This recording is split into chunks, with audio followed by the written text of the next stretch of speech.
41 past the hour, we're following growing calls for Congress to pass legislation that will expand medical coverage to millions of veterans exposed to toxic burn pits.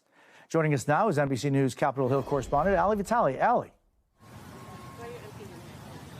Jose, we have been out here for the last few days with veterans advocates, including Jon Stewart, who's standing next to me, who are trying to pressure the Senate to take up this vote on the PACT Act, which would expand health care benefits to veterans impacted by toxic burn pits. This is the 5th or 6th day that I've been out here with you guys. Last week, you were expecting it to be a celebration. The vote fell apart. Now, what's your message to these lawmakers as we stretch into Tuesday? When is this vote going to be happening? The message is simply this. To Chuck Schumer, put it on the floor. These people, they can't keep this up. These people went through, here you go. Sorry about that. Knocked over a tripod. They can't keep it up. Like, how much more? This is cruel and unusual punishment. They came down here to celebrate a bill that already passed the Senate 84-14 when the rug got pulled out by 25 Republicans who switched their votes in July. What I'd ask you guys to do is go up to the Republican lunch today. They're having their lunch caucus, and get any of them you can get and say, can you show me in the bill what changed from January 16th when you voted 84-14 to when you voted it down? Point to what changed, because they can't, because nothing was added. One sentence was removed about taxation for rural providers.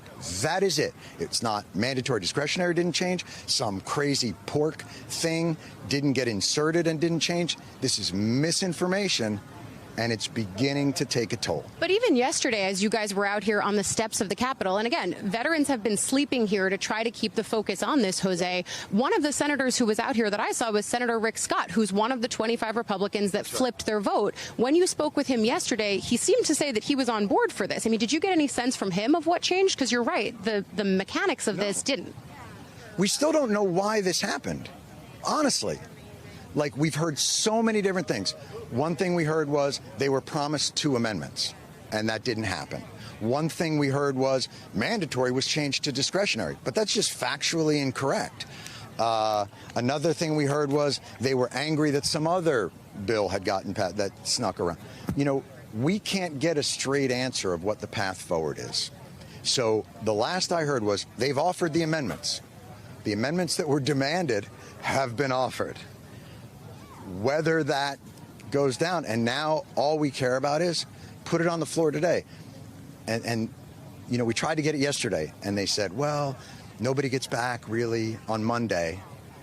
Well, we don't have much time because they're all leaving on Thursday. What about Tuesday? Well, Republican lunch is, and the Democratic lunch is at 12, and then I guess the nap, probably around 1:30, and then they all watch People's Court. That takes them till 4. Like, what is happening here?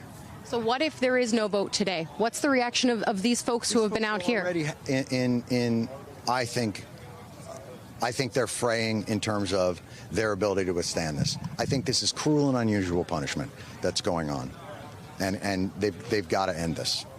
Thank you so much. I appreciate it for taking the time with us. And Jose, I just have to say, as I've been talking with veterans out here, there's so much passion. You have mothers, you have just people who are part of this veterans community who, even if they themselves haven't been impacted by the burn pits, they are here standing up for the people in their veterans community. And the message here is that this vote cannot come soon enough because these people need the money and the funding for the health care that they need.